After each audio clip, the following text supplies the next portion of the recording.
বিভিন্নজন আহে আৰু জন্মদিনৰ শুভেচ্ছা জনায়। আজিও শুভাকাংক্ষীসকল আহিছিলে, জন্মদিনৰ শুভেচ্ছা জনাইছে। সকলোকে মই মোৰ ফালৰ পৰা বহুত বহুত ধন্যবাদ জনাইছোঁ। সদায় দৰে এইবাৰো ৰাজ্যৰ যিমান শুভকামনা, সেই শুভকামনাই সাহস দিয়ে, শক্তি দিয়ে কাম কৰি যোৱাৰ বাবে।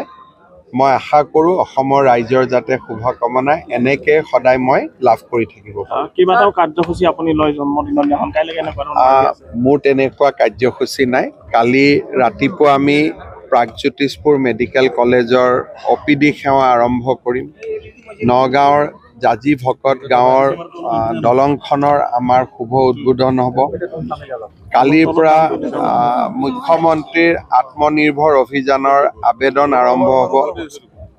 গুৱাহাটীৰ হৰিজন কলনীৰ শিশুসকলক শংকৰদেৱ কলাক্ষেত্ৰতো লগ পাম। এনেকে গতানুগতিক সদায় প্ৰতিদিনেই মোৰ 6টা-7টা কাৰ্যসূচী থাকে। কালিও থাকিব। জন্মদিন বুলি বিশেষ একো নাই। সদায় যেনেকে গুৱাহাটীত থাকিলে কাৰ্যসূচী হয় তেনেকেই হ'ব। सर आज आपका बर्थडे है, क्या बताना चाहेंगे सर? कुछ भी बताना नहीं है। सब लोग आए थे शुभकामना देने के लिए। शुभकामना ले लिया, आपका भी शुभकामना ले लिया।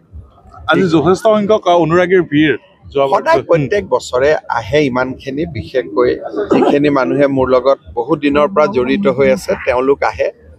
ধন্যবাদ জনাই। তাৰ উপৰিও নতুন প্ৰজন্মৰ বহু প্ৰতিনিধি আমি আজি দেখিছোঁ।